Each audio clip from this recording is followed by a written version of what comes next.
These images show dozens of villagers on a remote Atlantic island hunting down and slaughtering a pod of whales, coloring the water red with blood. The practice, known as whale driving, saw children as young as 5 take part in the hunt of some 180 whales in the village of Sandabaga on Baga Island last month.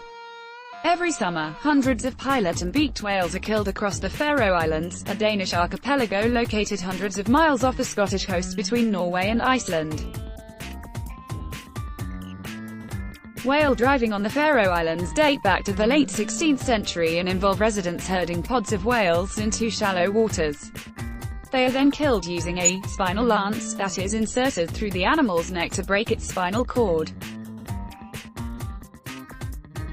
While locals have been carrying out the annual hunts ahead of the sparse winter months for centuries, with the meat served salted or cut into steaks and the blubber sliced up and eaten raw, the practice often come off as shocking and gruesome to outsiders.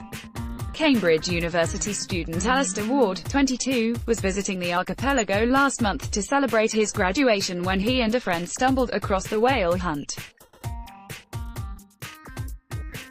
He said, "We were walking round this bay when this family of locals ran over and said, 'You're lucky, there's a whale coming.' We thought it would just be one being dragged in, but more and more boats kept appearing on the horizon." Also read, "Facts you should know about your breast. I couldn't believe how many whales there were.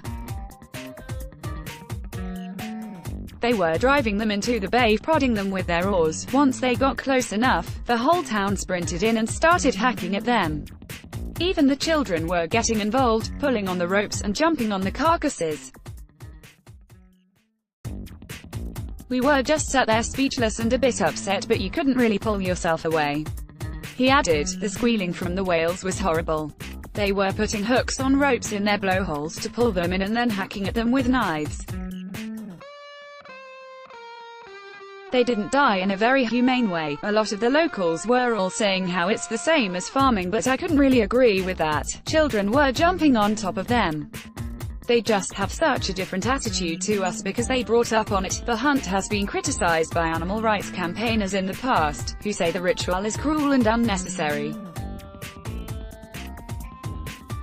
However, the local government says the hunting is not only sustainable but ensures that the islands, which has limited opportunities for farming, are as self-sufficient as possible. Each whale provides several hundreds of kilos of meat and blubber, food which would otherwise have to be imported from abroad to the islands at a cost to the locals and the environment.